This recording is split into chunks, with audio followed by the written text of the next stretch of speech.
Dr. Olumuyiwa served as the principal consultant at Nathan Leadgate, a bespoke management consultancy that partners with forward-looking organizations to optimize human capital, streamline organization design, and embed leadership models that deliver sustainable results. His experience spanned the full spectrum of HR transformation, competency framework development, leadership, coaching, organization diagnosis, and cultural alignment across private and public sectors.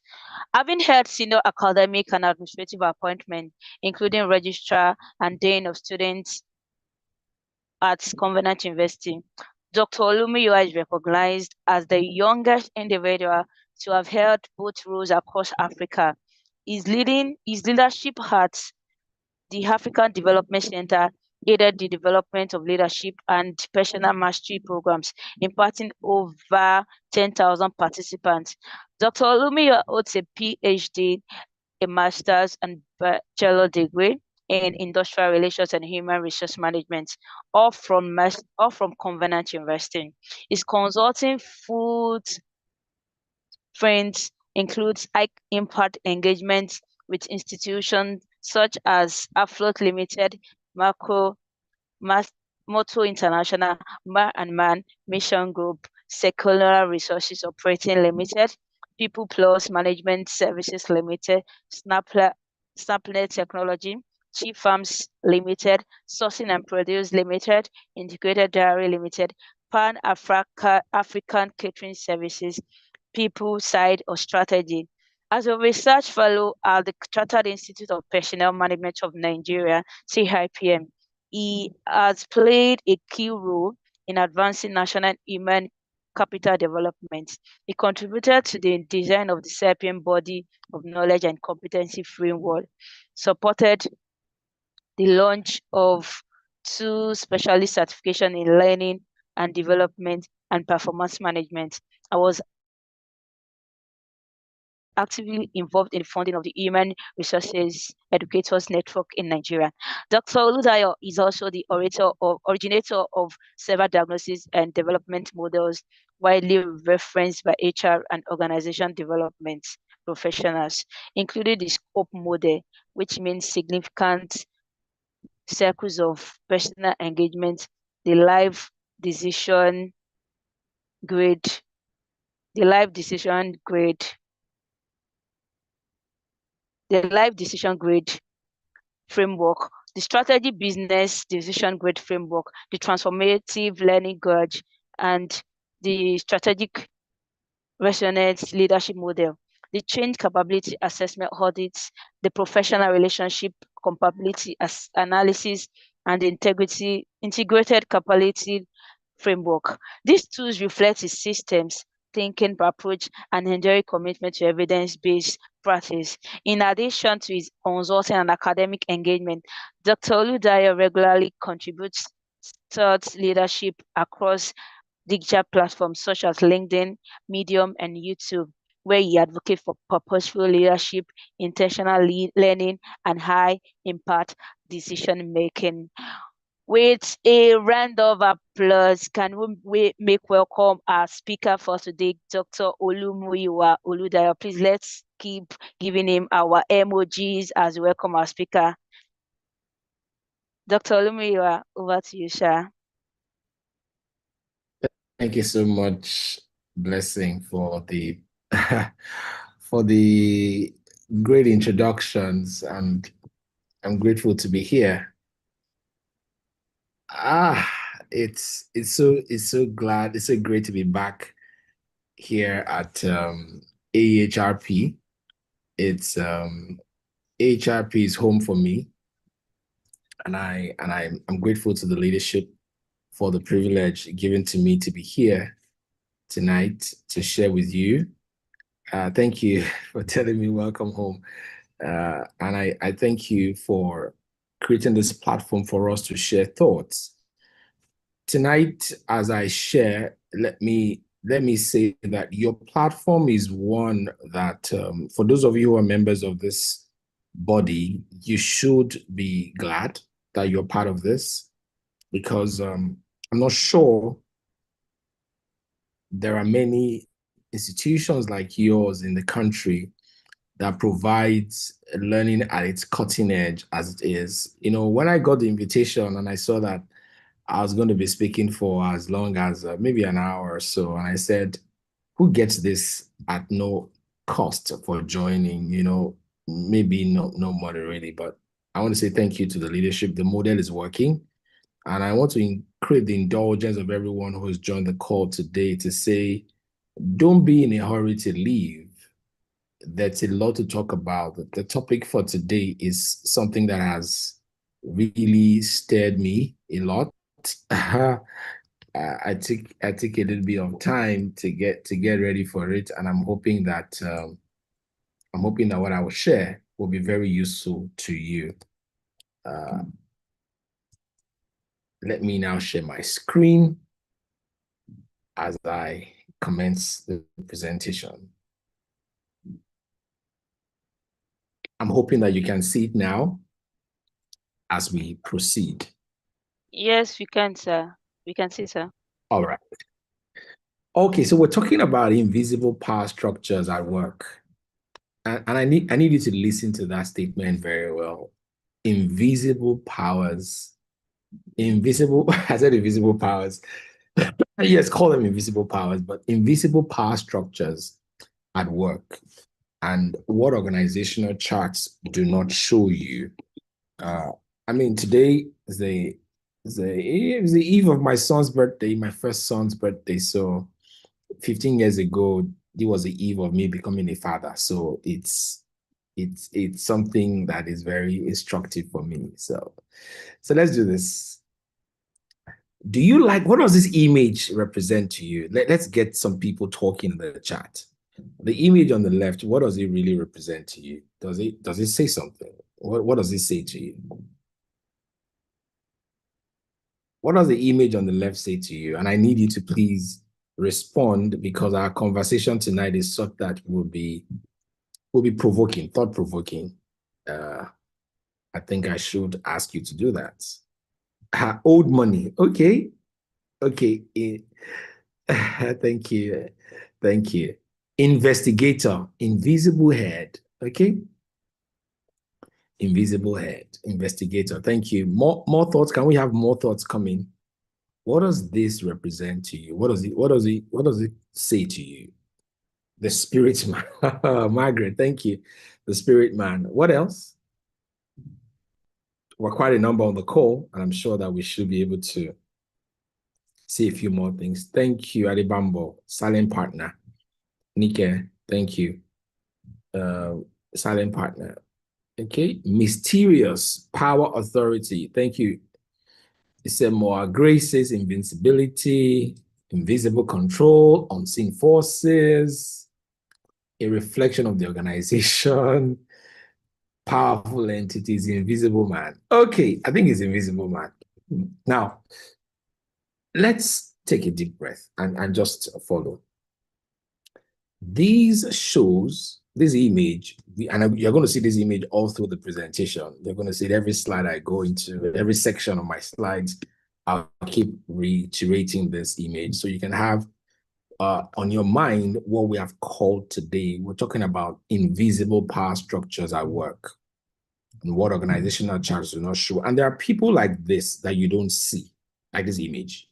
You can't see their eyes, you can't see their head, you can't see their hand, you can't see anything, but you can feel their effect. They're like the wind. I don't know if you have heard that quote about the wind, that the wind blows wherever it lists. We don't know where it is coming from, neither do we know where it's going to, but we cannot deny its effect. That's what invisible power structures mean. You can't see it, but you can feel it. You can't hold it, but you can experience it. And that's what it is. And these things are in the organization. I'm hoping that we will be able to discover what they are and how they express themselves. So the central thesis of this conversation, and there I say, can I please acknowledge, I'm not sure if he's here, the founder of AHRP, Dr. Mike Ogu. Okay, yes, I see him here. Thank you so much, sir, for the privilege. You've been a very good brother to me and someone who has supported me across my career journey. There are many things I have become today because of your support. And you know, I say this everywhere I go. I thank you for the privilege and thank you for always giving me a platform to shine. I'm grateful for your leadership and I'm grateful for the influence that you carry. I thought it was important to say that because many of the things I will share here today, a number of them we have engaged, we have discussed, and I mean, they stand as testament to how we have also navigated terrains together as men in the trenches, brothers in the trenches. Thank you so much, sir. And so the core thesis, there are two organizations in one. There are two organizations in one. What I call the formal structure and the second I call the lived structure. The formal structure is what all of us know. It is shown in the organogram. It is one that defines who occupies what office. It is one where you can tell what the official reporting lines are. But there's a lived structure, the one that is only revealed through access, the one that is revealed by trust and proximity. I'm going to be sharing a lot of practical and personal stories here that will help you. And then I'm sure a number of people also have similar experiences, but let's bring it all together and learn and help one another to grow. The lead structure is the one that requires political skill and resource control. I'm going to talk about political skills in the workplace very shortly. It requires political skill and resource control. The lead structure also talks about sponsorship and real influence. Ladies and gentlemen, I don't know where you work, but you are in the two. The formal structure that says, report to this man, report to this woman, and the leave structure that somebody winks at you and say, let me see you submit that report. And you can't submit that report even though there's one who has a formal structure to demand that report from you. You can't do that. So we see that the organogram itself shows reporting relationships, but it leaves out persons that are trusted. If you look at the organogram of your organization, it leaves out persons that are trusted, persons that are feared, persons that are consulted, protected, avoided, sponsored, resisted, or quietly obeyed. Like I often say humorously that I've come to this world a couple of times. Maybe this is my third time or fourth time in the world.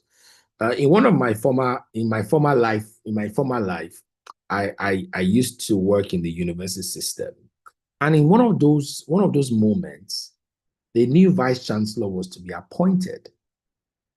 And you will imagine that there is a board committee that does that. The board committee did all of the things they were going to do. And I was so privileged, and I use the word privilege very, very generously. I was so privileged, called into the meeting with the chair of the board, who said, you know what, young man, go and look at this submission and tell me what you think. Do your own rating. Now, that's me having access. That's me being trusted.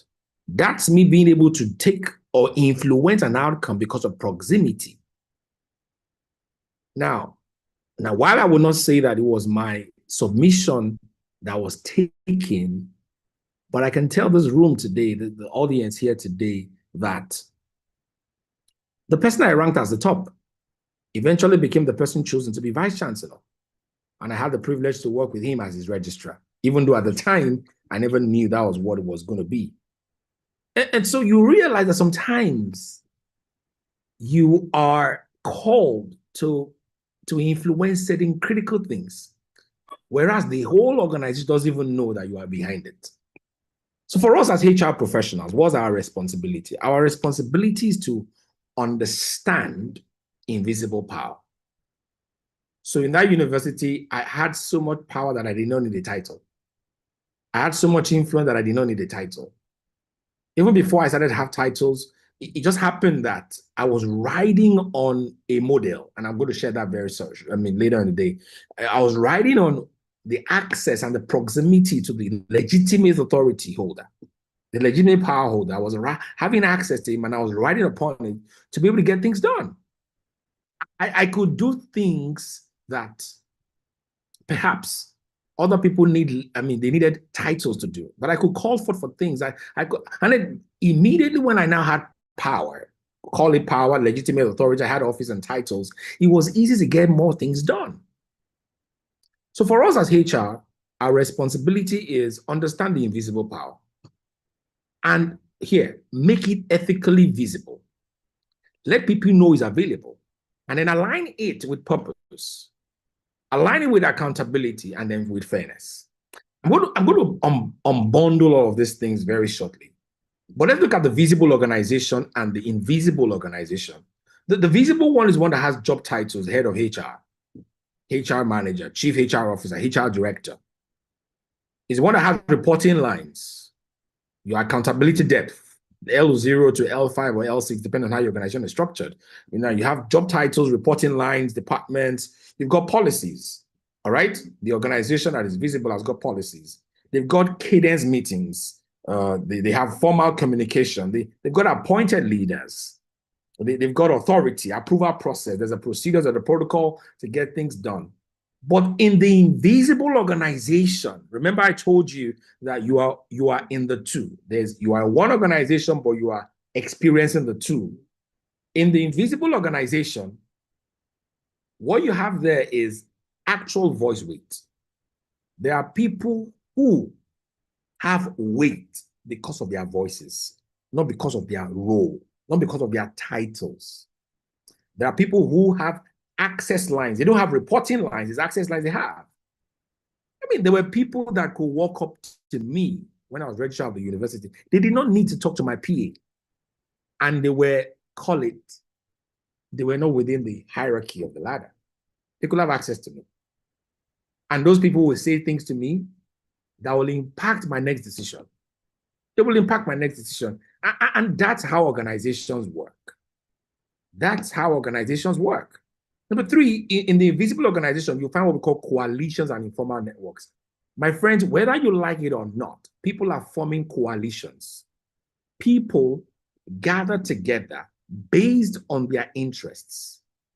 When we talk about the political skills in the organization, you hear when I talk to you about interest, people do not connect because they have to connect because they are colleagues. People are connecting mostly because of their interests. Whether you like it or not, there are coalitions in your organization. The next thing you want to find out is in the invisible organization, there are many unwritten rules. Unwritten rule says this person parks his car here. He's not the HOD, he's not the divisional head, but nobody dares park here. He's the one that parks there. Unwritten rule. Unwritten rule. This person is the one that can take the elevator. Nobody else. Unwritten rule that you cannot submit to your HOD without giving it to this person in this department. If this person has not read it and you send it to the HOD, you are coming back to meet him or her. There's what we call pre-meeting alignments. Pre-meeting alignments, that's what the invisible organization happens. I'll share a quick story with you. And as I share this, I'd like you all to please be in your organizations as we go through this experience. Be in your office, be in your company as we go through this, so that as we speak, you can see the dimensions as they operate within your organization. Let's talk about pre-meeting alignments. Many years ago, I read the book by John C. Maxwell about becoming the person of influence. And one of the things he said in that book was a story he shared when he became the leader of an organization. He said that every time he got to the meeting, he had an agenda with him. He had an agenda, and when he read out the agenda on the table where he was, he realized that many a time he was not getting the things that he wanted to accomplish. Because there was one man, Robert or Bob, I don't know I can't remember the name he called him. There was one man on the table whose opinion mattered to the others, whose opinion shifted the direction of the conversation. Anytime the man said yes, everybody on the table is likely going to say yes. Anytime he said no, everybody on the table will likely say no. So John C. Maxwell said when he realized it, then he knew that he had the title and Robert had the influence. And so what did he do? Because he needed to succeed. He needed to succeed. Many of us need to understand that success is not something you are going to give up because you don't have influence. Success is not what you're going to give up because somebody else has more influence than the power of your title.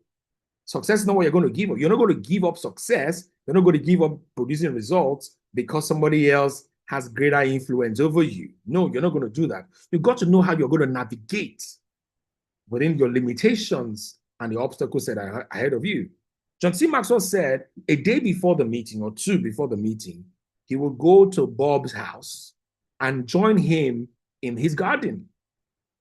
Imagine that. He would join him in the garden. Now, call John Maxwell the MD CEO and then go to meet maybe an HOD, head of the department or a functional head, and say, let's go. And he'll go join him at a meeting, I mean, in his home. John Maxwell said, when he gets to the house of Bob, he joins him in gardening. And then he begins to talk about his agenda. Oh, Bob, don't you think that we should paint the basement? Yeah, Bob says that I think we should clean the basement and paint the basement, right? Don't you think the children's church should move to XYZ? Don't you think we should send this man to represent us at this next council meeting or whatever? He discusses the entire agenda with Bob.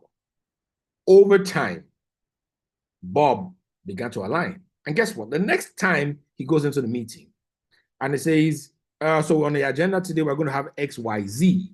Bob, what do you think? The moment Bob says yes, done. Now, he was getting more results because of what we call pre-meeting alignments. Pre-meeting alignment. I'll speak to more of that maybe later on. Again, in an invisible organization, you have what we call trusted channels.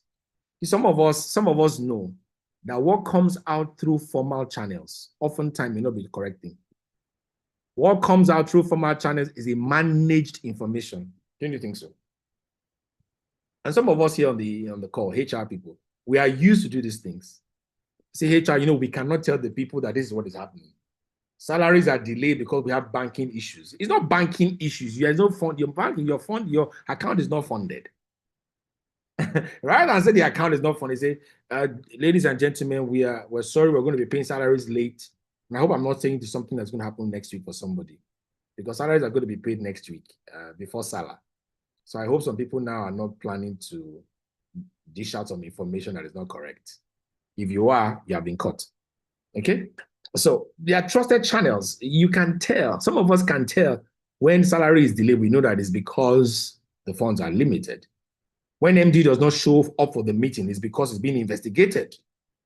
Or they now tell you, oh, the MD is not around for this meeting today because he traveled. Hey, traveled to where? There are trusted channels. There are people who have the right information. And then there are people who are recognized influencers. In fact, the leadership of the organization lean on them to get things done.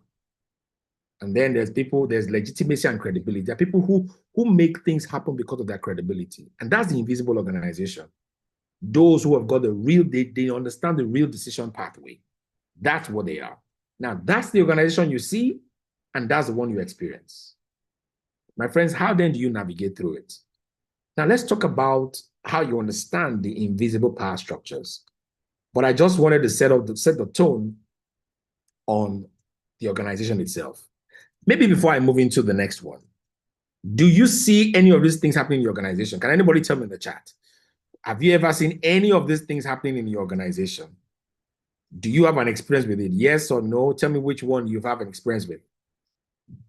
So thank you. Which one do you have an experience with? Can you just drop it in the chat? Oh, Fumi, thank you. I just want to be sure you guys are here. Which one? Trusted channels? Voice wage, exactly. Some people just got the voice. They've got the voice. They've got the voice. Damilola, thank you so much. The unwritten rules, exactly. There's too many unwritten rules. The policy says X, but we are doing Y. Pre-meeting alignment, exactly. This is exactly how it works. Now, let's get into it, my friends. Thank you so much, everyone. Let's get into it. I'm here to equip you, thanks to AHRP. I'd like you to understand the invisible power structures. These things are structures. When I say structures, they are not, they are solidly built. A structure is a firm building or a firm pillar. that holds a building. So there are structures and they are hidden architecture. They are hidden. Now, this invisible structure, this is how they operate. Number one hidden architecture of influence is access. My friend, there are entry-level people that have the ability to reach decision makers. Yet you that has spent 15, 20 years, you cannot reach the decision maker. You dare not. You know what these guys do? They bypass layers. You have just transferred them from one place to another. And guess what they are saying? They're saying they can't go. The next thing you are hearing, they didn't talk to you. The next thing you're hearing is somebody has called you from the board to say, Damilola, I heard you just transferred XYZ today. Can you please send him to change that redeployment? Can you change that deployment? They bypass layers. Don't you know people that don't apply for leave using the appropriate structure? They don't apply for leave. In my former life, the chancellor of my university will call me and say, Muyiwa, I want us to travel to XYZ place.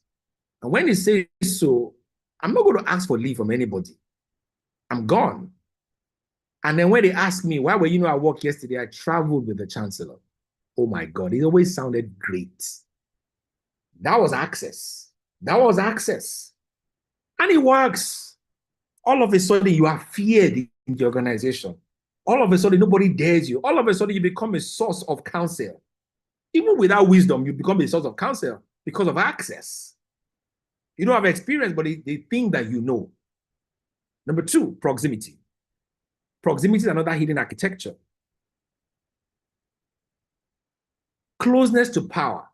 You see, the closer you are to power, the faster your voice is heard. The closer you are to power, the faster your voice is heard. The faster your voice is heard. There are people that can tell. You mean the authenticity of an information is determined by the credibility of its source. There are people who would say a thing because they are close to those who can influence it legitimately. Your voice is heard faster because you're close to power. Number three, hidden architectures information. Here, it is about controlling what is known. Can I tell you, my friends, anytime you hear an announcement, you are late on the action. Anytime an announcement is made, news is late on the action. Every news you hear is a delayed reporting of the event. Because the event has already occurred before people said, let us know how to, let's decide how to get it done. Let's say how to get it done. And that's the truth. Control of what is known. You know, some people will trade. It's what they call insider trading. Some people will make a trade because of what they heard. I don't know how many of you are aware of this. Recently, I saw Mr. Femi Otedola going to the Dangote refinery, and he said, "I've been begging this man to give me 100 million, to give me access to buy shares through private placement. I want to do 100 million USD." So when you hear statements like that I'm begging him to let me do 100 million USD, they've sent a message to many people to say, if Femi Otedola cannot get 100 million USD investment in Dangote refinery, you cannot get it. They've sent a message out there. Number four, trust is another hidden architecture of influence. This is credibility without explanation. Nobody even needs you to explain it. They believe you. Once you say, I'm not sure the management meeting is not going to hold, you don't have power, but they just believe you. There are people like that. They are believed very quickly. When you say, oh, this promotion exam is going to be cancelled, they know. That's a structure that works. Number next is expertise. There are some people whose influence is by their competence. Because they produce results that the organization relies on, they've got a voice. The knowledge that other people depend on is coming from them. They are the fountain of the knowledge that other people depend upon. You don't joke with such people. You don't joke with such people. And these are the people that hold the powers, the hidden powers in the organization. Let me share a few more, maybe 5 more. Number one, number five, or number next is tenure. There are people that you call ancient of days in your organization. These ones have institutional memory. They have historical knowledge. You see, they know the reason why Mr. X has never been moved from being HOD. They know the real story and why things are the way they are. Handover notes cannot help them. You have just come to become head of HR. The handover note cannot tell the story that these people have. They've got the story. The next is network centrality. You see, your ability to connect otherwise separate people. See, some people make things happen across silos by bridging gaps. They are connectors. They know how to connect from one person to another person. They know how to link up people. They know how to connect to more. And these are hidden powers. The next is sponsorship. Some names enter rooms before the person does. You know why? They've got advocates. There are meeting rooms that your name has been mentioned because you've got a sponsor. We're going to talk about sponsorship later on. And do you know what it is that you are favored even in a place where you have not entered? You know what it means that you are talked about in good before your CV even drops? You are considered for opportunities, big opportunities, even before you are aware of it. Another way, another hidden architecture of influence is cultural authority. You see, whether we like it or not, people will play to the biases of those who have got power. Some people shape how things are done here without a title. One of my resources, one of the books I'm writing is called Principles for Overcoming Leadership Challenges. And one of the challenges there is the challenge of acceptance. I call it challenge of acceptance. And I'm saying in that book that sometimes the way you overcome the challenge of acceptance is by leaning on the integrity of other people, what we call trust transference. You see, there's another thing we call the heritage principle. When you can align with the values of certain people, they will allow you go. If your leader, the person who's got the power that you want to rely on, if your leader likes to drink kunu, you better love kunu. Because when he sees that you love kunu, guess what? He says, go and call me that my kunu associates. Some of us have inherited football clubs that is not our own because of our leaders. Up Gunners, by the way, congratulations to you, Arsenal, for breaking your 22-year-old jinx. Congratulations. We hope it tarries for long. Okay, but some people have become Arsenal lovers because of their bosses. Because the boss is going to go watch at a viewing center and they go and join them. You just got to love it. Is that not how wives also at home have come to accept certain things because they just want to be able to influence their man? Isn't it? The final thing there is resource influence. Some people decide what gets funded. They've got control of budget, platforms, tools, and opportunities. Okay? So here's my chart to you as I close this conversation. Invisible power is not automatically dysfunctional. It only becomes dangerous when it is unethical, is exclusionary, manipulative, unaccountable, or stronger than formal governance. And so HR people, now that we have understood this architecture, how do we work with it? I like to expose to you what I call the dynamics of influence. And I'm getting deeper into this conversation, and I really hope you're following. I really hope you're following.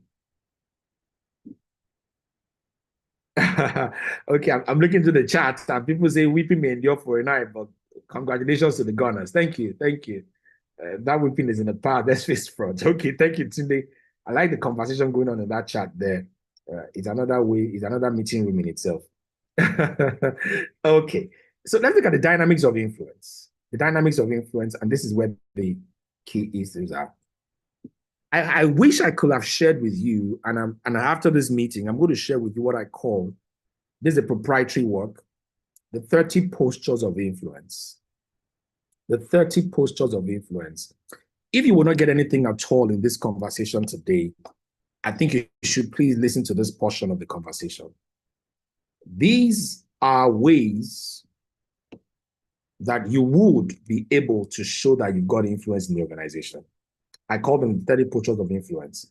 What are they? The postures of influence represent the various approaches individuals use to shape thoughts, emotions, and behaviors of others. I don't know if you heard me. The postures of influence, they represent various approaches that individuals use to shape thoughts, emotions, and behaviors of others. Now, these postures demonstrate diverse ways to exert influence in relationships, diverse ways to exert influence in your organization and leadership context. And each posture, as you can see them on the screen, is uniquely suited for specific situations. You can't use it all of the time. So there are certain postures that you can only use in certain situations or scenarios. And they all highlight the dynamic nature of influence as both an art and a skill. So, but I've clustered these 30 postures into 6 influence families. The way we have job families in the way we HR people, create job families, I've created what I call here the 6 influence families. The 6 influence families, okay? The first influence family is the relational family. Here, people gain influence. You gain influence. You're able to influence other people through relationships, okay? You gain influence through respect, cooperation, and the kindness and the relationship preservation of other people. Some people influence others through relationships. And so those 5 postures, there are 5 postures within that family: the collaborative posture, the compromise posture, the care posture, the civil posture, or what we call the credit difference posture. What's the credit difference posture? You have succeeded, but you give it to your boss and keep saying your boss is the one that has made it. If not for your boss, nobody else will have done it. If not for him, he's the best after sliced bread. You give him, you defer the credit to him. That's a relational way. Some people influence through relationships. Number 2, the second family, the second influence family is the expert and advisory family. Some people influence through expertise. So there's what we call the consultative posture, the command posture, the competence posture, the case posture, and the contextual intelligence posture. Now, you gain influence through knowledge. People know you know. You gain influence through judgment. People see that the decisions you've taken over time, 9 out of 10 has been correct. And so you are an expert. You are a rallying point for things to happen. You gain influence through experience. You have been the longest serving on the project. And so everybody thinks you are the source. You are the fountain of the counsel they need. You are the fountain of the wisdom they need. You are the fountain of the intelligence they can lean on. And your professional usefulness becomes a thing, an asset of influence for you. So that's the second family of influence. The third family of influence is what I call the moral and institutional family. Here, you gain influence through your values, through principles, through ethics, through institutional discipline, because you are one person that everybody sees as compliant. Hence, you become the person that they want to work with. You are the one who is conscientious. You are always aligned. For that reason, you're gaining some level of influence in the organization. Another family of influence is what we call the strategic and the resource family. Here, your influence is done through resource control. That's why we have the accountants. These guys are powerful not because they know more than us, but because they can direct the flow of capital. Sometimes also, there's what we call influence through discretion. You have the ability to use your initiative to get things done. Influence through timing. You know when to make requests for certain things. You know how to position yourself, position your demand for certain things. Many of us do not know that there's power in long-term positioning. Sometimes you defer your requests. People are demanding for promotion. You are not asking for it. People are they're agitating. You are not agitating. You are playing what we call the long-term game. The long-term game. Okay? The fig family, and I'm going to go into all of these things, maybe just give you a line statement for them if I have the time to do so. There's a disruptive and corrective family of influence. And the 5 postures there are the combative posture, confrontational posture, courage posture, the castigating posture, and the chance posture. People sometimes gain influence through challenge. Have you seen people who say, you know what, we will all spoil it? We will spoil it. Some people gain influence through disruption. They will just not allow for peace. And because we know them to be troublemakers, we cannot ignore them. Because we know them to be troublemakers, we cannot, they are combative, they are confrontational, they are fault finders, and they will always have something to say. Some of you work with them in committees. They never see anything good in anybody does. And because their voice is always loud, you want to just allow them speak. And the moment you allow them speak, they gain influence. Their thoughts become the considerations of other people before a decision is made. And those are the invisible things that happen. See, some people in your organization today, they are just purely adversarial. Purely adversarial. Always, they never see anything good. And I'm not saying the unions are like that, but men, they can possibly be like that anyway. And I'm not saying they are, but I mean, you always want to find a loophole in things you're doing. The final family here is a cultural and the symbolic family of influence. Here, creativity, cultural influence, cultural posture, countenance posture, casual posture, or the covetous posture. Here, you gain influence through norms. You gain influence through symbols, through imagination, through behavioral signals. This is where you find the people who are superstitious. We said, if something happened last month in January 1st, something happened here, something happened this time, I think they infer with superstitions, and guess what? People don't ignore them. They bring spirituality, cultural tendencies into the workplace. And God helped them that these things have been validated. They now get a louder voice in the organization. And so, my friends, I'm asking you today to look at all these 6 families of influence. Are you gaining influence through your relationships? Or are you gaining influence through your expertise? Are you gaining influence, or are you, procuring influence through your morals or your values? They know that this man will never change. This man will never bend. They know you. Are you gaining influence through your strategic positioning? Are you gaining influence because you have the boldness or you have the ability to challenge things? Or finally, are you gaining influence because you are superstitious in your way? Can I say this to you, my friend? Influence is both an art and a skill, and it is suited to different relational contexts. I'm going to run through something that is not on the screen, and I'll just describe all the 30 postures. Because you're going to get a hold of this recording, I believe you will like to hear this. The collaborative posture is a cooperative approach to achieve shared objectives. Collaborative posture, I'm going to run through everything. 30 postures of influence spread across the 6 families. Collaborative posture, a cooperative approach to achieve shared objectives. Combative posture is a resolute and confrontational stance to uphold principles or ensure justice. A resolute and confrontational stance. Number 3, posture, consultative. Consultative posture is engaging others in dialogue in order to offer or seek advice for informed decision making. That's a posture to take if you want to influence people. Engage them in a dialogue to offer or seek advice. The next is confrontational posture. Here, you are directly addressing problematic behaviors or issues. Direct addressing. You are an addresser. Number 5, what I call the chance posture. Here, you're taking bold steps in uncertain circumstances. It's uncertain, but you're sticking your neck in. You are belling the cat most of the time. Number 6 is the cause posture. C-A-U-S-E, cause posture. Here, you are focusing on a higher purpose or mission that transcends individual goals. For this cause, for the cause. That's the posture you're taking. Number 7 is a compromise posture. Here, you are balancing diverse interests to achieve a harmonious resolution. You take a posture of compromise so that you can have harmony.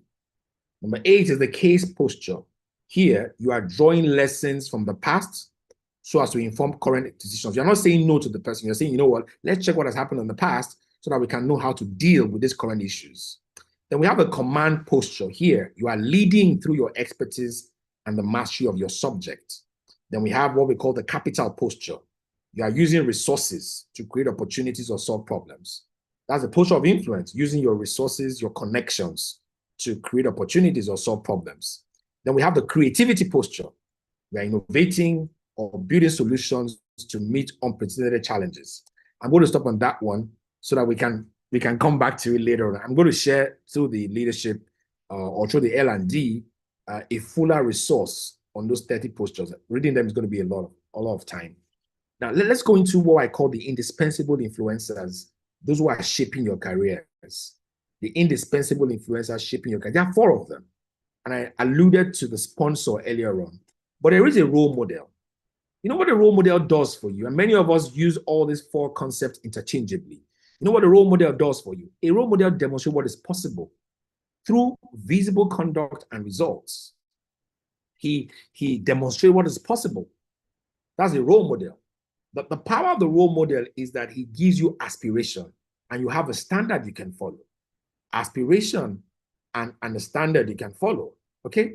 The second influencer within the organization, and I call them indispensable because you can't do without them. The mentor is offering guidance, interpretation, encouragement, and wisdom. Now, the mentor may not know your technical job, but because he's got wisdom, he's got vast experience. The power of your mentor is in his judgment and direction. Okay? The power that he has is in the judgment and direction for you. And the coach is one who builds your capability through process, through correction and practice. Your coach is your development partner. He's the one that works and walks with you.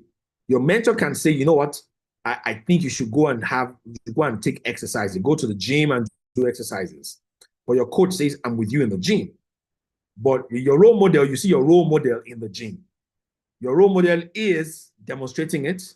The mentor is directing it. The coach is working and walking with you towards it. Right? And then you have the sponsor. This is the person who commits his resources, his credibility, his access to advocate for you, for your lifting. And many people on this call have been such persons to me. In my life, I'm not sure if I did not have a sponsor, I would not have attained certain things I attained. At 29, I became the Dean of Students at Covenant University, under 30. That was a seat reserved for people older than my father, or to those who were as old as my father. But I got it because somebody sponsored me. I became registrar of Covenant at 32. That's because I had a sponsor. Okay, so it's important to understand that these things shape your careers. So a mentor prepares you for the room. A coach improves how you perform in the room. A role model shows you what is possible in the room. But a sponsor puts your name in the room before you enter it. And friends, if we must experience shifts in our careers, if we must experience elevation in our careers, we need to identify these 4 sets of people. Not just identifying them, we need to know how to work with them. We need to know how to work with them. For those of us that want to get role models, for example, your responsibility is that you must be, for a role model, you've got to be an observer. You've got to be an observer. For a mentor, the way you respond to a mentor is by becoming his protege. Learn at their feet. To draw value from the coach, you've got to be a performer. You've got to be a person under development. You've got to have a learner's attitude. You've got to be humble, simple. You've got to be someone that can demonstrate high potential. And if you must draw value from the sponsor, you must be someone who is a proven performer. You must be someone whose talent can be trusted. You must be someone whose contributions are visible. The sponsor will not give you access if your contributions are not visible. The coach will not enable you if you are not someone that is humble to be a person under development. The mentor will not cast his wisdom upon you if you don't have the attitude of a learner. And for the role model, he keeps living his life. You are the one who will lose if you are not observing enough. Okay? And now, these are the thoughts I want to share there. Let's try to close it out by addressing one critical issue, which is understanding corporate politics. Question for you, my friend. Do you think politics is good? Can I ask you that question? Do you think politics is good? Is it yes or no? Justin says yes. Do you think corporate politics is good? Another yes, another yes, another yes, another yes, another yes. Okay, everybody says yes. Okay, let's stop with the yeses. Okay. How many of you are currently practicing politics in the organization? You are practicing politics in the organization. Just say, I am not. That's all I want to say.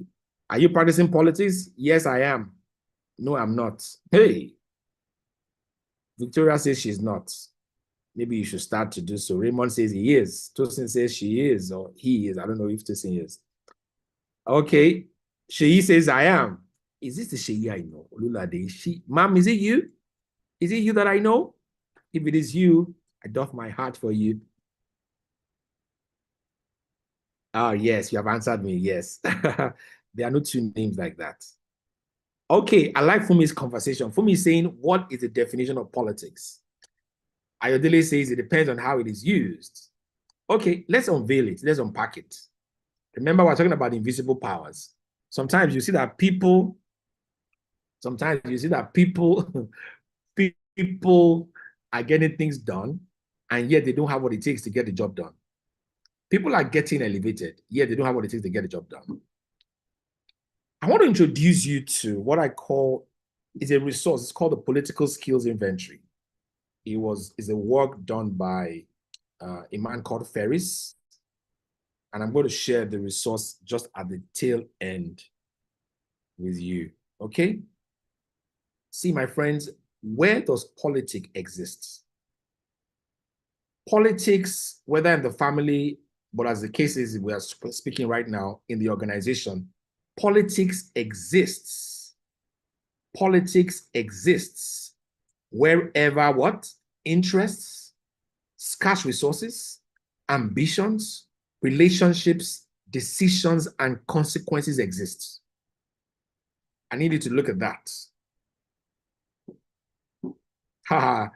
Hey, Inikwi said they use politics to finish her or him. Forgive us, forgive them, for they did not know what they were doing, but you need to learn it now. I'm going to show you a bit. Politics exists wherever interests, scarce resources, ambitions, relationships, decisions, and consequences exist.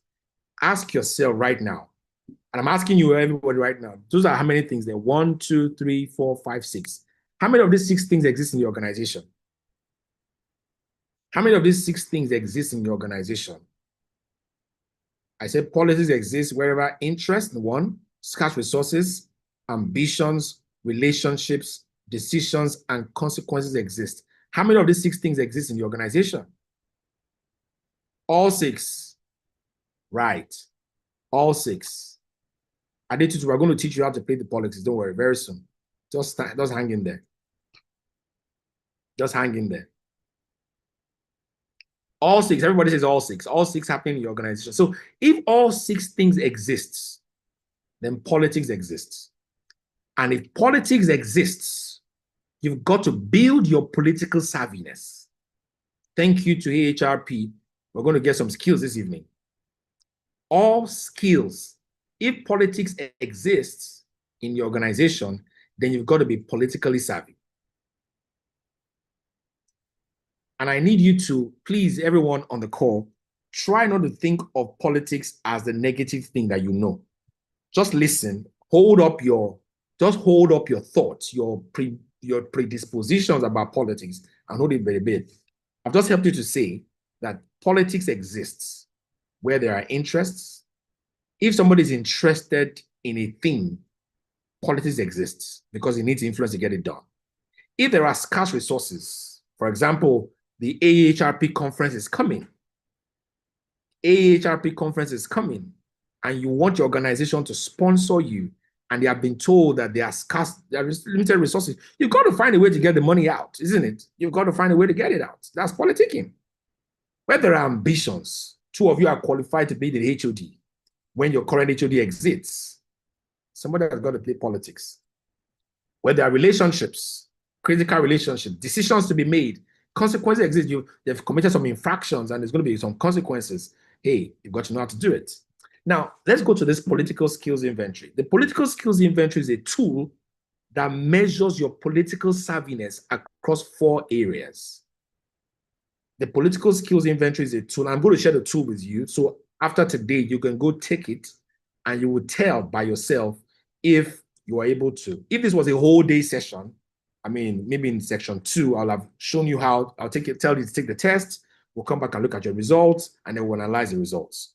But political skills eventually measures your political savviness across 4 areas. Number 1, your social astuteness. My friends, how well do you have the ability to read people, motives, hidden agendas, and situations? Do you have the ability to read people? Do you have the ability to read people's motives?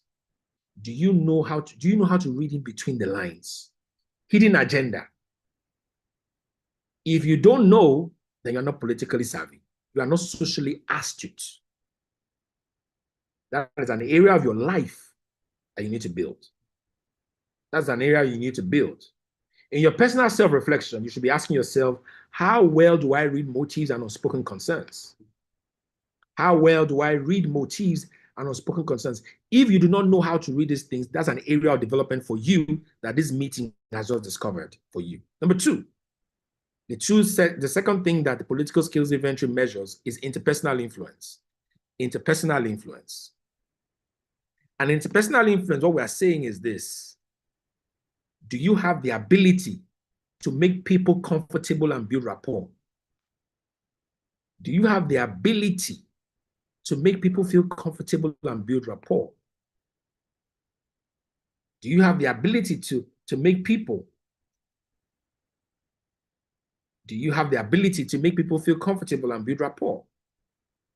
If you don't have that ability to make people feel comfortable, if you don't have the ability to build rapport with people, that's a skill you need to learn. In your reflection, ask yourself, how well do I gain cooperation without forcing compliance? How well do you gain cooperation from people without having to insist that there's a rule to follow? Number 3, measure of your political skills is your networking ability. My friend, if it takes you too long to get what you want, your network is poor. If it takes you too long to get whatever you need to succeed, to get a thing done, your network is poor. There are people I know on this call that they are the reasons I don't stay long in getting anything done. And there are people who know me. They are the reasons that they don't tarry in getting anything done. I know people at the top. I know people at the middle. I know people at the bottom. I know people everywhere. I know people I know some guys at the bus stop the closest to my house, the garage closest to my apartment, to my house. I know them. Because when things are rough, those guys can come through for you, don't you think so? And I know people who vary in high places, because if they say everybody jackpot from Nigeria, there's something happening, we will go. They quickly will get me on the private jet and we're out. And we're out, you know? So measure your networking ability, the ability to build and use both formal and informal networks. Ability to use both formal and informal networks. That's another way to measure your political skill. In your personal reflection, ask yourself, how deliberately do you build useful relationships? How deliberately do you build useful relationships? How deliberately do you build useful relationships? How deliberately do you build useful relationships? Number 4, element of the political skill inventory is apparent sincerity. Please mark this one carefully and don't get it twisted. Apparent sincerity, it means, do you have the ability to be perceived as genuine and interested in others? I'd like to look at that very carefully. Do you have the ability to be perceived as genuine and interested in others? My friend, the moment people perceive you as fake,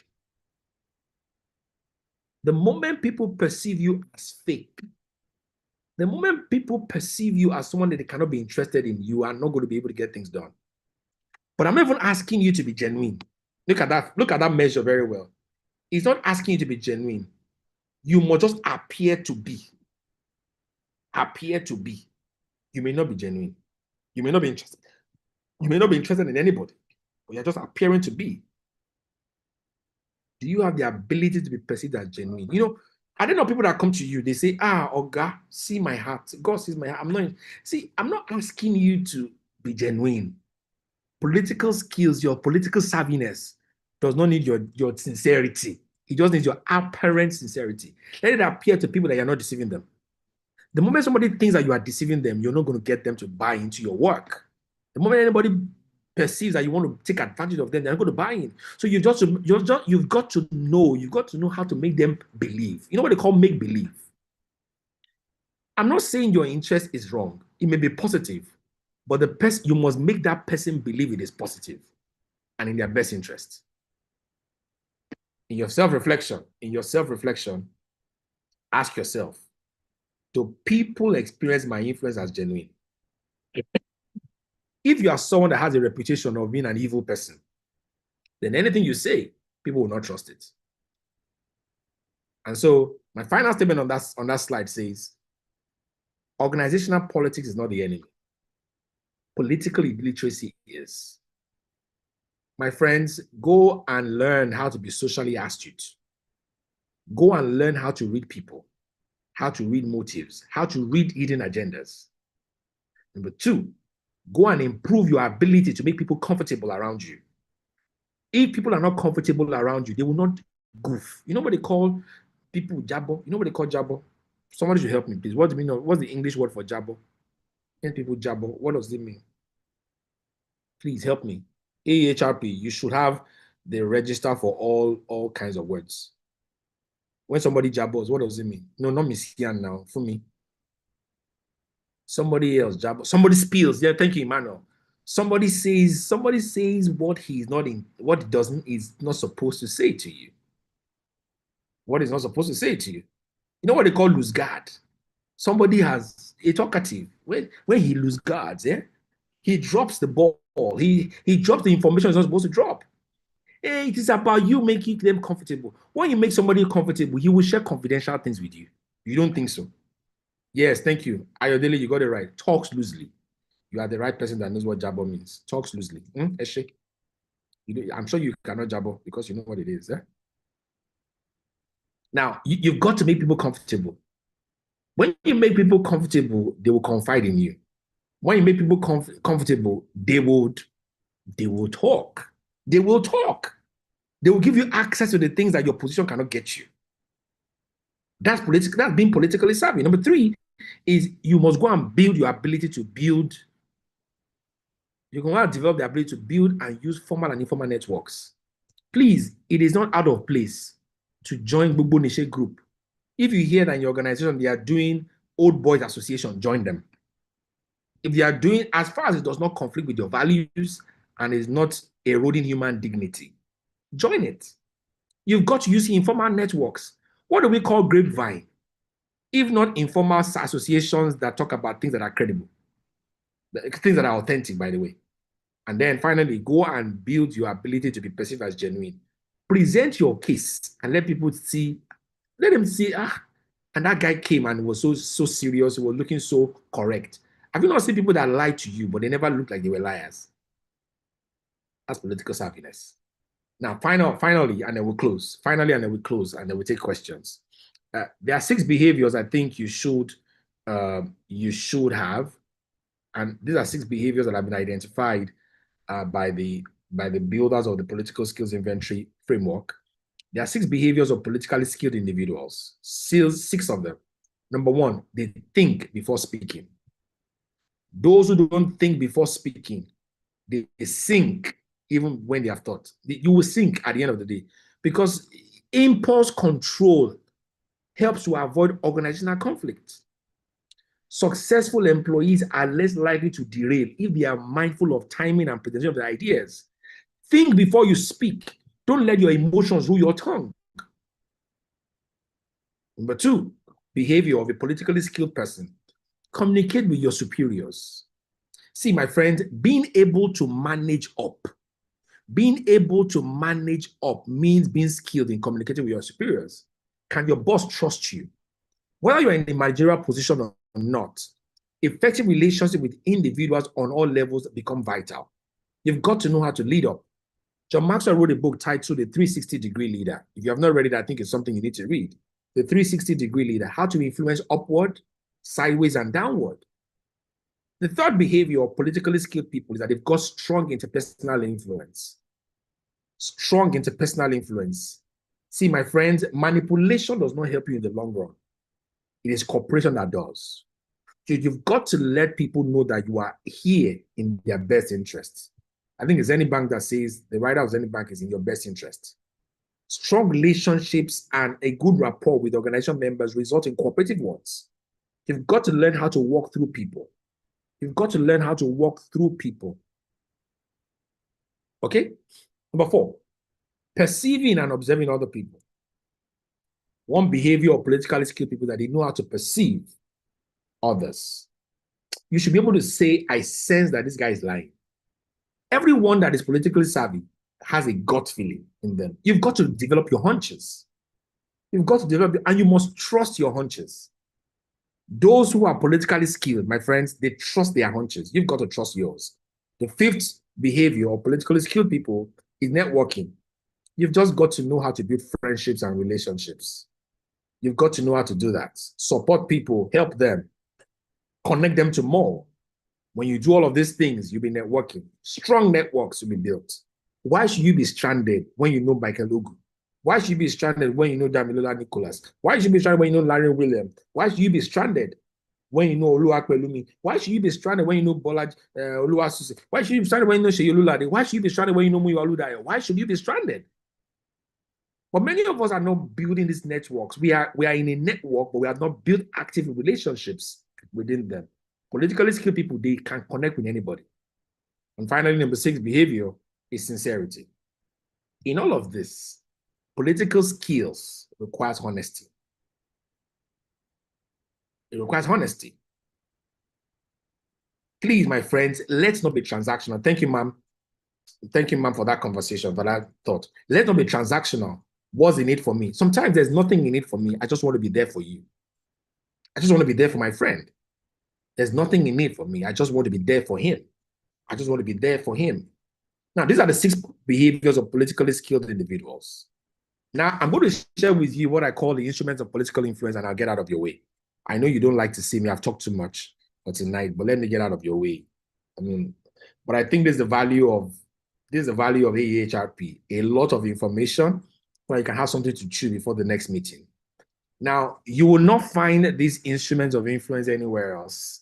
It's part of an upcoming resource that I'm building. I'm writing the book titled The Weapons of the Wealthy. And these 9 instruments are what I call the weapons of the wealthy. So I'm reframing them. I'm reframing the weapons of the wealthy for ethical organizational influence. So the first weapon is silence. My friends, not every source of power, not every source of power announces itself. There's what we call the law of unannounced power. These are the instruments of influence. Those invisible things that happen in the organization. The people that wield it so well, this is what they use. Listen, observe, and avoid premature disclosure or unnecessary escalation. This is how to this is how you will control things in your organization. This is power. Silence is the law of unannounced power. Not every source of power announces itself. Why do you want to tell the world? Why do you want to tell your organization that you know the wife of the MD? Why must you tell them? Why must you say you were at his birthday? Why must you say that you were there when they did the housewarming? You don't have to. Number 2, instrument of influence is unreadability. I call it the law of signal denial. This is where you get power from not being easily predicted. If they can predict you, they will hit you. If they can predict you, they can easily hit you. If they can predict you, they can easily hit you. Okay, my friend, I'm saying remain composed and protect negotiation posture. Don't be transactional. Number 3, patience is another instrument of influence. I call it the law of time asymmetry. Those who can wait influence those under pressure. Those who can wait, they influence those under pressure. Dr. Mike, I'm sure you, if I tell you, you know what I'm going through, and you know that some of these things I'm just waiting. I'm using the law of patience, the law of time asymmetry, not talking. Those who can wait, they influence those under pressure. If you appear to be under pressure, you will lose influence. There's what we call the law of detachment. The law of detachment. Don't appear as though anything, that thing, you can't lose it. I mean, the moment you are too attached to a thing, you'll be under pressure to protect it. But see, practice what I call the law of detachment. That, hey, when it goes, it will come back. If it goes, I will get it again. There is no loss that is not recoverable. Nothing at all. Nothing that you have lost that cannot be recovered. I've been there, I can tell you. Number 4, instrument of influence is called leverage. I call it the law of disproportionate force. My friends, take advantage of small privileges, small advantages that produce large effects. There are people that don't need more from you. In fact, don't charge them for anything they want you to do for them. Do it for them, and you will see how it multiplies your influence. Identify a key person that can shift an outcome and touch that person's heart. Sorry, excuse me. The next influence, the 51 here, is narrative. Narrative, I call it the law of meaning control. Ladies and gentlemen, don't allow anyone write your story. People respond to the meaning attached to facts. They don't respond to facts. Don't say data will speak for itself. How come it will not speak for itself? Data that points to my needs will speak for itself. Data that points to my interests is what will speak for itself.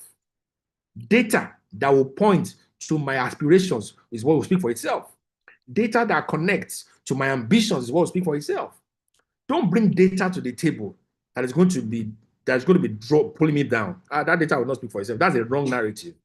So the way to use this instrument is by framing issues to either clarify risk, value, or shared purpose. I'm also trying to write a book titled Becoming a Value-Adding Professional. I'm a proponent of the word VAP. I always tell people not to become a VIP, very important personality. That social status symbol is decaying. Right? I'm saying be a VAP, value-adding personality. And I've created what I call 6 value creation zones. Again, I'm sure someday the books will come out like Dr. Mike's books have been out. I envy that man. He writes like he's breathing. I pray I can do so one day. I've only published 2 books in my lifetime. But I've got a lot of manuscripts I should get on the table. Okay, my team members are on the call. Joshua, you can hear this call. Let our books come out. We have tarried too long on that mountain. Okay, the 6th instrument of influence, and I think these are 10, 6, 7, 8, 9, 9. Okay, 6th instrument of influence is replacement. The 6th instrument of influence is replacement. And I call it the law of structural inevitability. My friends, influence grows when better alternatives become inevitable. Influence grows when better alternatives become inevitable.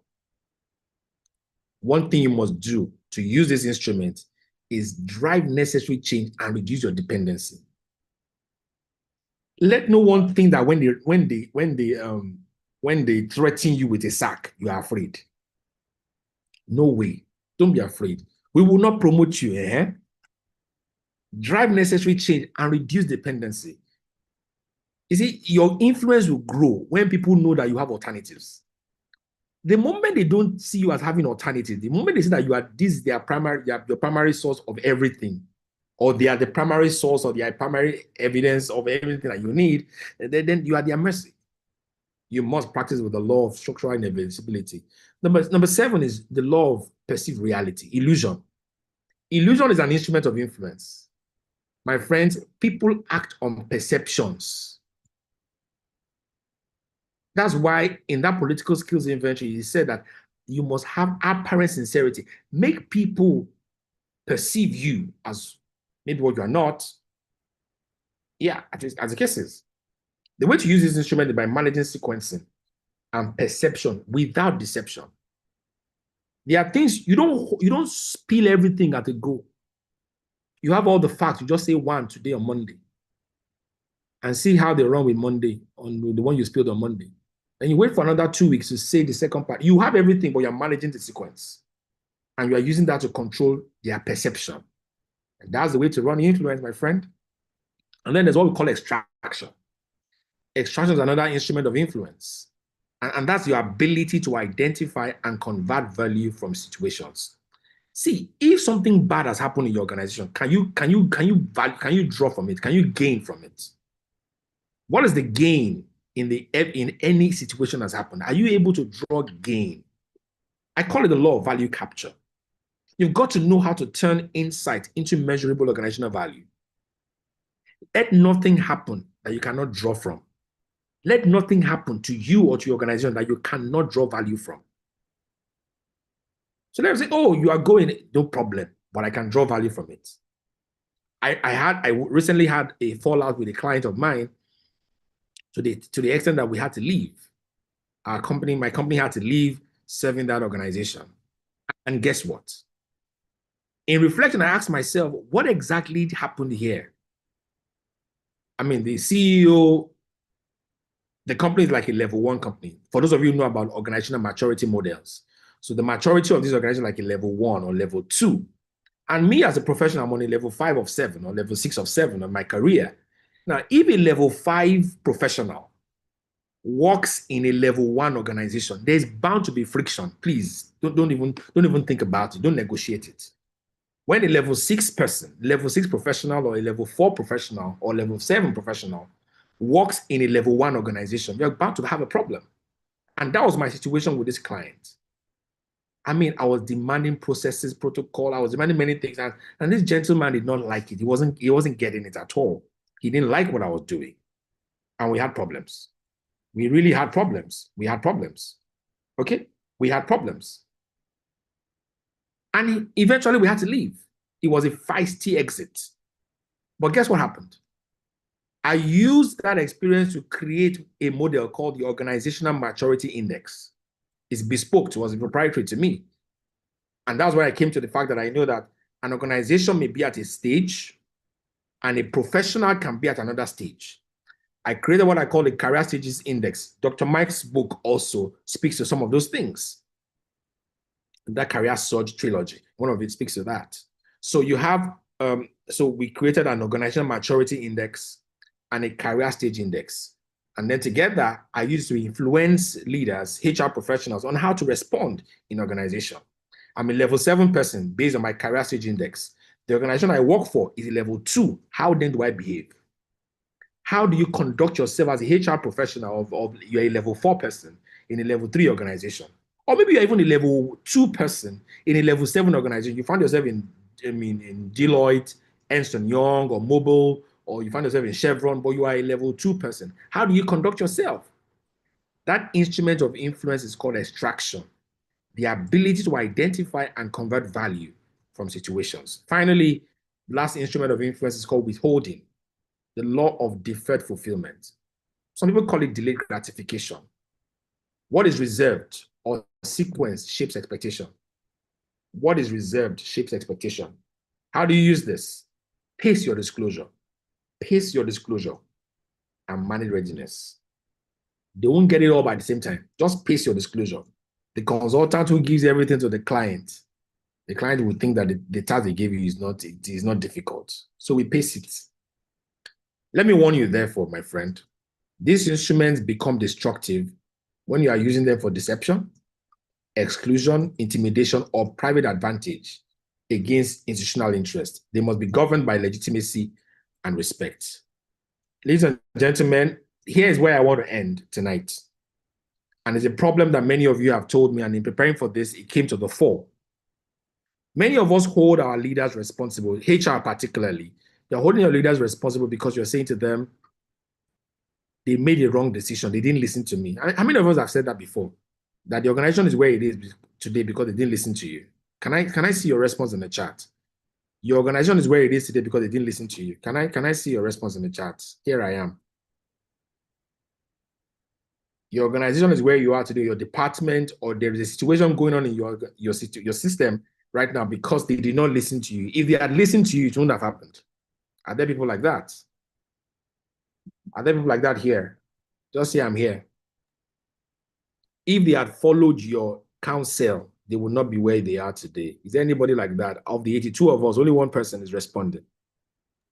Some other people are in the kitchen cooking, eh? Yes. Some others are. Someone at the kitchen cooking. Only two people are responding. Okay, Grace. Okay. Some are using one hand to eat, some one hand to type. Congratulations. I see you. I see you. I see you. Okay. Thank you, Blessing. I'm almost done. Now, let me help you. It's a dilemma you find yourself in. And I need to help you here right now. And I really hope I've been helping you thus far. Um, my friends, everyone may contribute to problem solving, but not everyone has the legitimacy to make a decision. Everyone may contribute to problem solving, but not everyone has the legitimacy to decide. And I'll tell you this, problem solving itself represents the process of resolving a situation for the organization. Within that process of problem solving is what we call options generation. Okay? Within that process of problem solving is what we call options generation. After you must have generated options, the next thing that follows is decision making. But you see, for many of us that do not have authority, the value of our contribution in a problem-solving process or in a decision-making process is in the generation of quality options. Is in the generation of quality options. See, problem solving can be widely participatory, but decision making must be authorized. So problem solving, you can diagnose what is wrong. But you see, decision making is where you commit the organization to action. And you cannot be the one to commit them to action. People have got to be given the right to do so. In problem solving, you can use your ideas, data, and perspective, but in decision making, you use mandate, you use legitimacy, you use accountability to do it. In problem solving, you can expand options, but decision making, you select the direction to go. In fact, in problem solving, it can be informal, but in decision making, it must be institutionally valid. Now, the reason you complain is because they did not take any of the suggestions you gave. The question I ask you is this: how many options, how many good options did you put on the table? Please stop worrying when decision making is not your responsibility.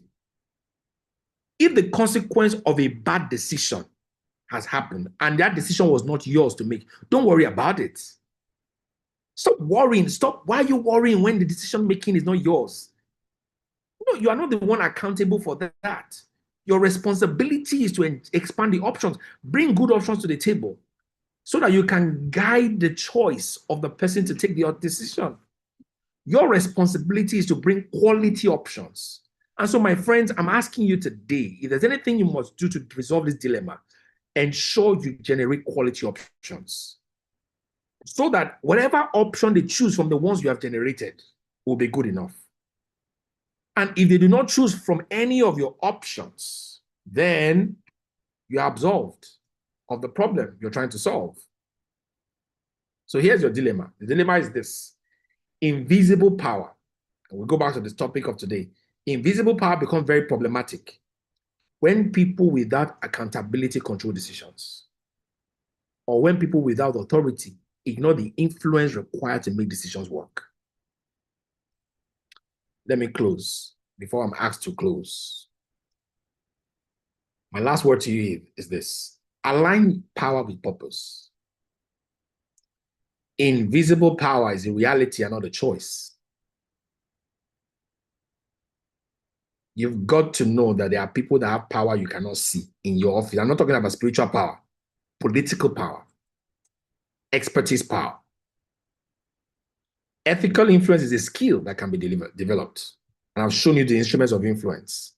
I've shown you the people of influence. I've shown you the postures of influence. It is a skill that can be developed. I've shown you the political skills inventory.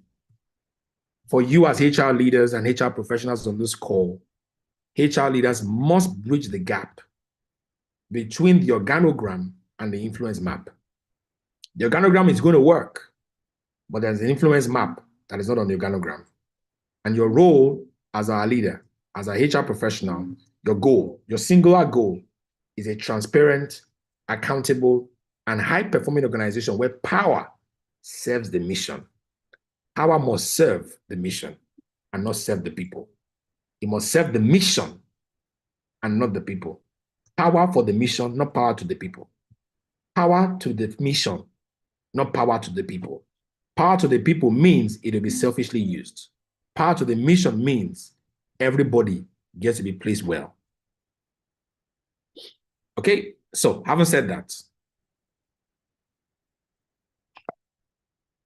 this is the end. You've been seeing an invisible man all the while. You've been seeing an invisible man, this invisible face. Now, there is a visible man to see here. I want to thank you so much for the privilege to engage with you today. Hey, HRP, you always stretch me anytime you invite me because I believe so much in the platform that you hold that the people that have come here are those that want to have the best. And so even if there's anything one has done well, when you're coming to AEHRP, you have to research and research and research, organize the thoughts and organize the thoughts again and again and again. I want to say thank you to you. You have given me this privilege to be better by making this presentation, and I hope that the thoughts I've shared become things that you can use, that the professionals here can use. Somebody's asking how they can connect with me. If you look on the screen right now, you'll see all of my access point, my touch points. You can see all of my touch points, and yes, I think we can get going from there. Thank you so much. Thank you, AHP. Thank you so much. I always enjoy the privilege. Back to you, Blessing. But I have a few resources here. For those of you asking about the political skills inventory, that's a link that you can take. There are two books that I think outside the Nigeria that I think you can take advantage of. Political Skill at Work. I think you need to read that book. That's where the political skills inventory was drawn from. And then Secrets to Winning at Office Politics. There was a lady that asked a question or that mentioned a comment where she said she doesn't know how to play politics. And that's a book that you must get. Some of these books are available in soft copy. I mean, if you look at the trilogy of Career Surge, authored by Dr. Mike Ogu, you possibly will need it. You will need it. I think you should get a hold of that material as well. Some of them talk about your career stage index and how to take advantage of mentoring. I think Dr. Mike has a book on mentoring. You also need to take advantage of it so you know how to draw value from the people that you call mentors. And finally, I authored the book Influencing Change in the Workplace. I authored it for CIPM. The book is available on seller.co. You can download it at a fee. I think it's still 4,000 naira. If not, yeah, you can download it on that platform. Seller.co is Influencing Change in the Workplace, how you can influence change in the workplace. Some of the things I've shared today are in that material. So I think that makes it my third book. Okay, that makes it my third book. I didn't count this one before. All right. Thank you so much. I've talked a lot. I need to get out of your way so that your dinner can done. Thank you very much. Thank you. Thank you. Thank you. Thank you. And thank you.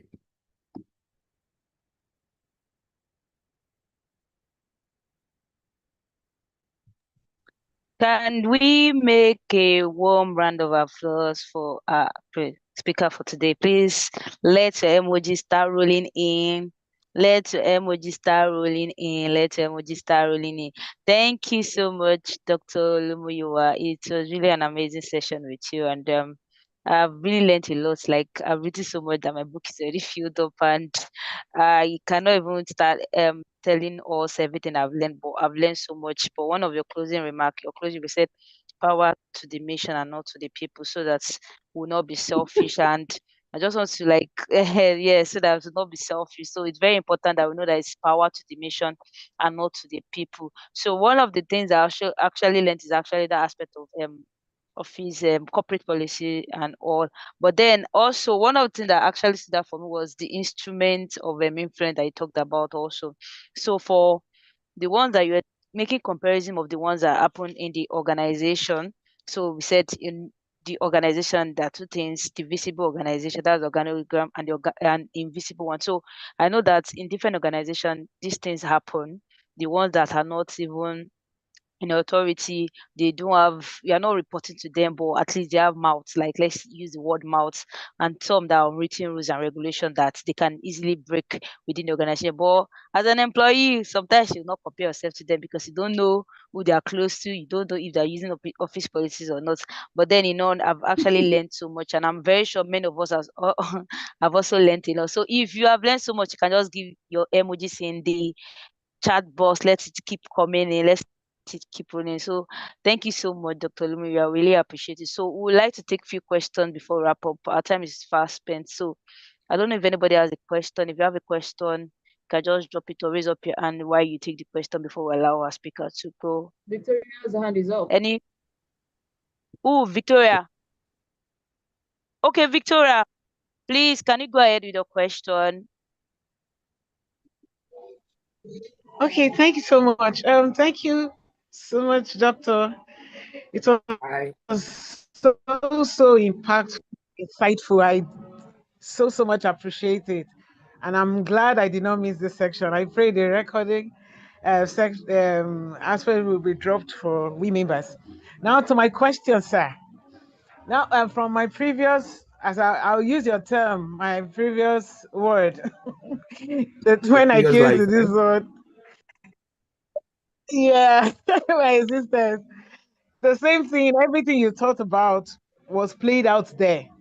Now, I wish I knew about this. Probably I wouldn't have left that organization because I would have played my card well. Just as I said in the comment section, I don't like politics, but with your explanation, I think I want to play politics this time positively. Now, I'm about starting with a new organization. This an organization I've never gotten myself involved with. Is a fashion and design organization. So, what do I expect?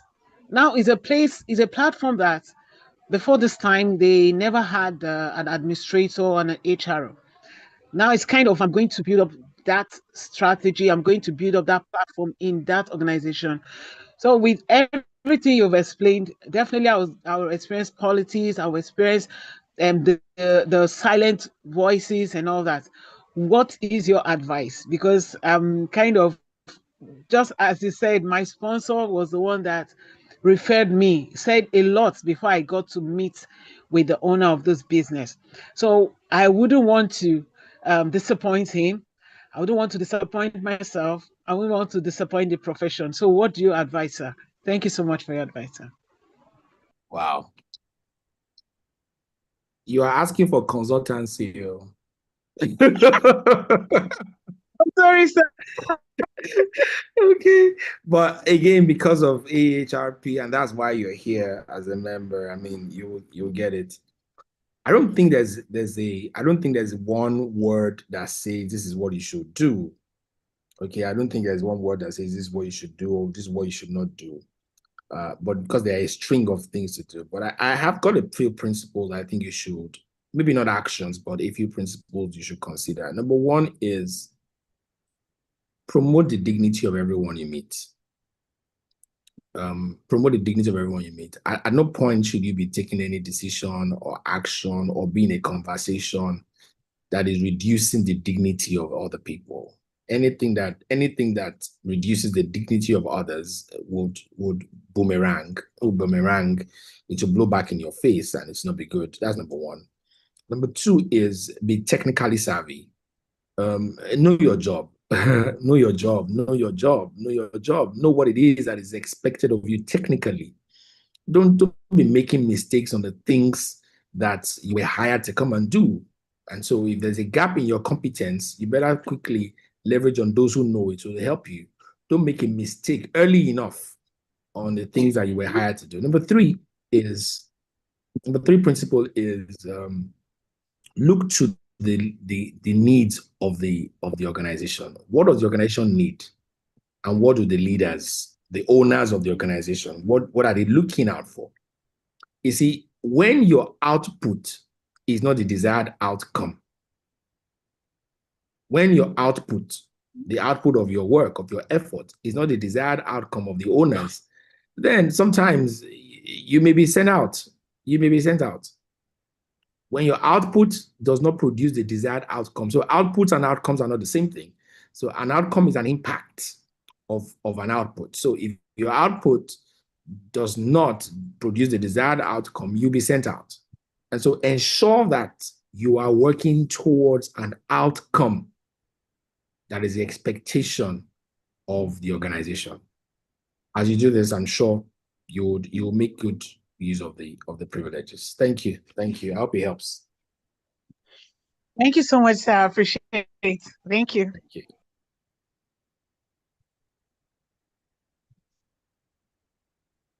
I see Fumi's Thank you hand. so much, sir. So we have another question.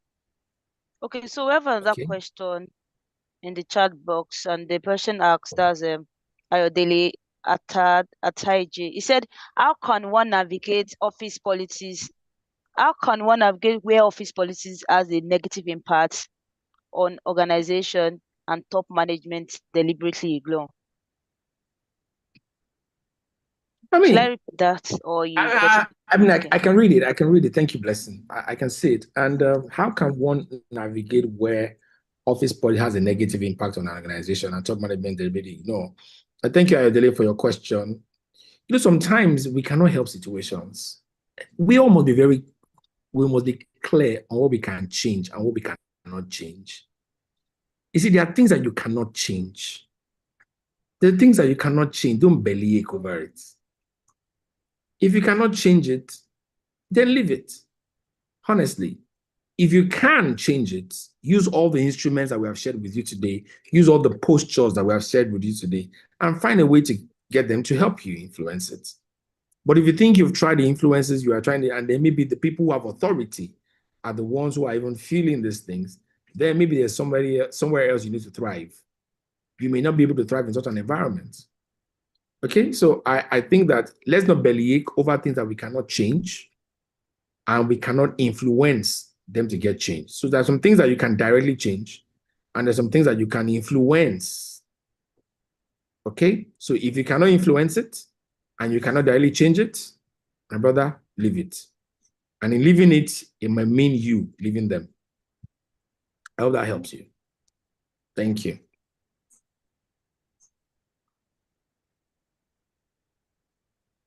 All right, thank you so much, sir. Fumilola's hand is up, yeah? Okay. Okay, yes, Fumilola, please, can you please? You have the floor. Fumilola, can you please unmute? Let me unmute you so that. Okay, please go ahead now, Fumilola. You're unmuted now.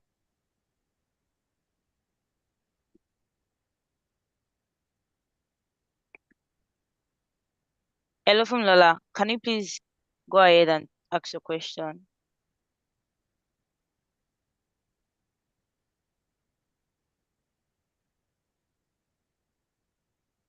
Okay, so if you cannot ask, you can go ahead.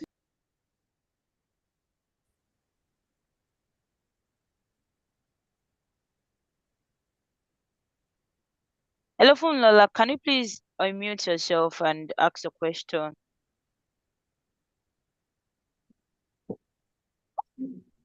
Maybe she's not here. Oh, and she raised up her hand. All right, no problem. Thank you so much, sir. So we do not have another question. Okay, she says she's unable to unmute. I've given access.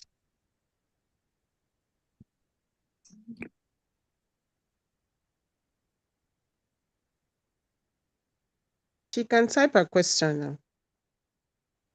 Yes. Fumilola, please, can you type your question if you're not unable to mute?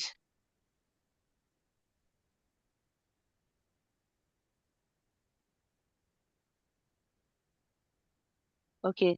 She said you should please shed more light on the convergence posture. So Dr. Olumuyiwa, she's asking that you should please shed more light on the convergence posture, sir. I knew that was going to get me to. So there were 30 postures of influence. What I'm going to do is I'm going to share the document that has all the postures.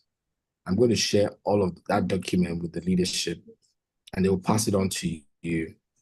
But for the covetous posture, I'm saying here that pursuing personal gain at the expense of others. The way it manifests is that that's a posture of influence. I'm not saying you should use it. Some people use that posture to get the things they want. They display greed or self-serving behavior all of the time. They display greed or self-serving behavior. So I mean, if you look at certain people, we call them. If you have read the book by this man called Patrick Lencioni, Patrick Lencioni wrote a book called The Ideal Team Player. The Ideal Team Player. One of the models he shared was about a man he called them the skillful politician. And this guy's this model is such that this person doesn't work, doesn't do anything, but he is a self-serving person. But with the self-serving behavior, he gets ahead in the organization. That's one way people, influence the organization. I'm not saying any of these postures are postures that you should use. I'm saying these are postures of influence that people use in the organization. And covetous posture is one of it, where you pursue personal gain at the expense of others so that you can, experience some elevation in your own career. I hope that helps you. Thank you.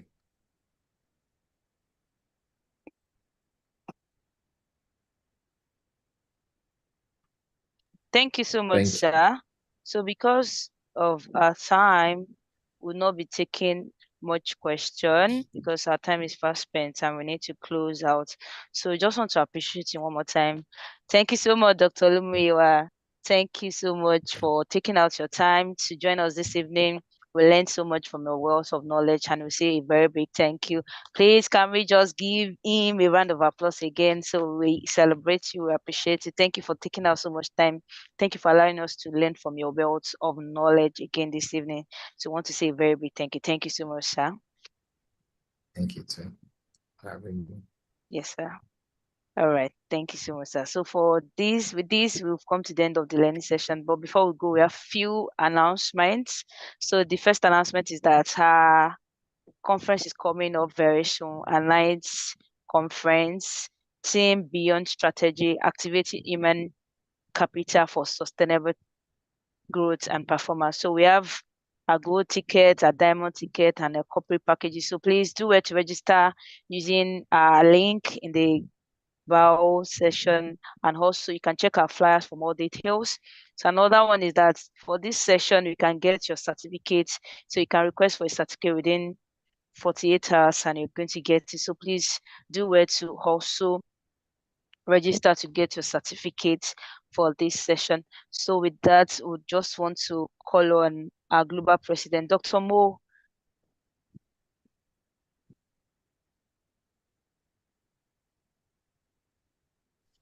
Yes, thank you so much, Blessing.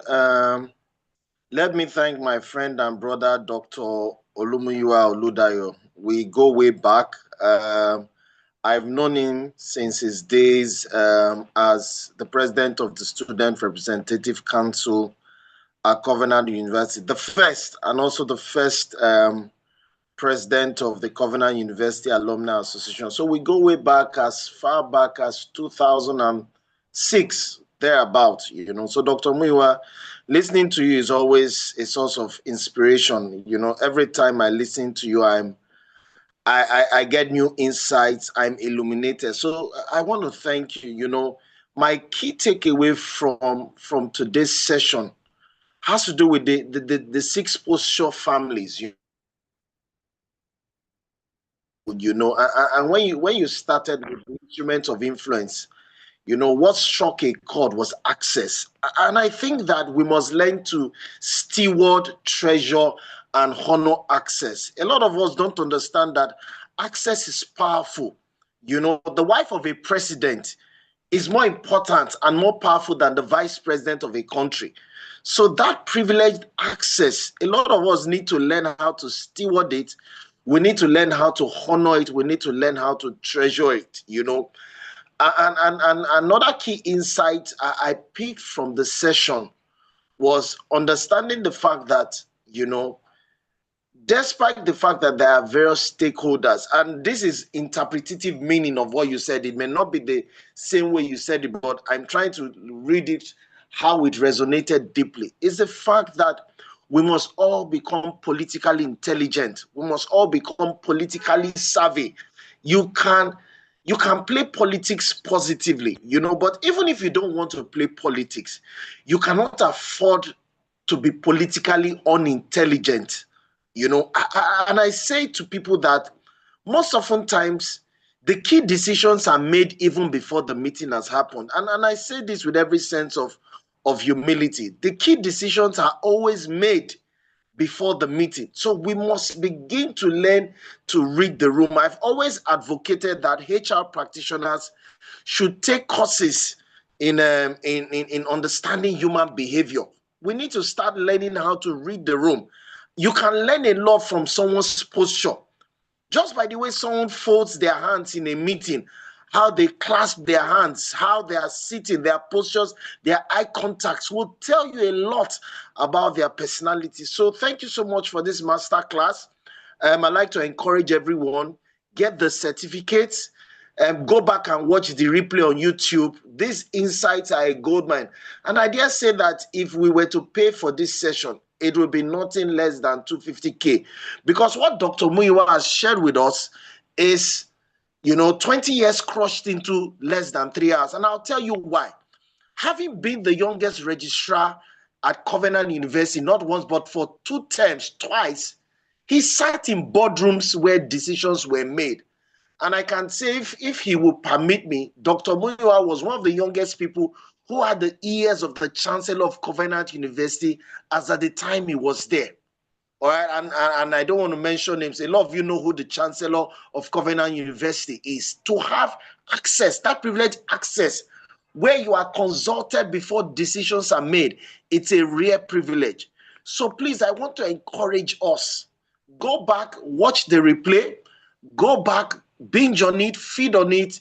You will be better than you did. A HR practitioner that is politically unintelligent, you are just sitting on a time bomb, because decisions will be made and they'll just be dumped on you. So Dr. Muyiwa, my friend and brother, I honor you.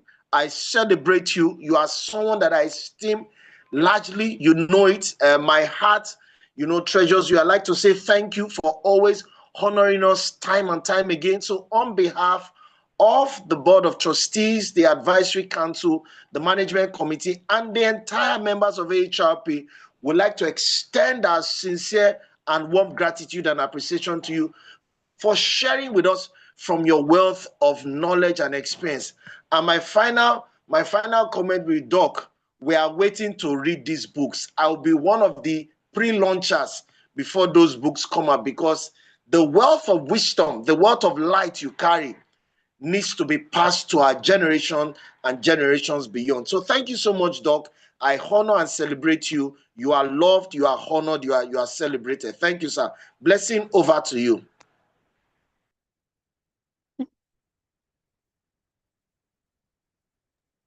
Thank you so much, Dr. Mo. Can you please celebrate our global president and our speaker once again? Please give your emojis, your thumbs up. If you are still here and you are not yet eating, please give your thumbs up, your emojis. Thank you so much, Dr. Muyiwa. Once again, on behalf of the HRP, we appreciate your time. Thank you for joining us. And to everyone that has taken their time this evening to join us instead of still dancing at home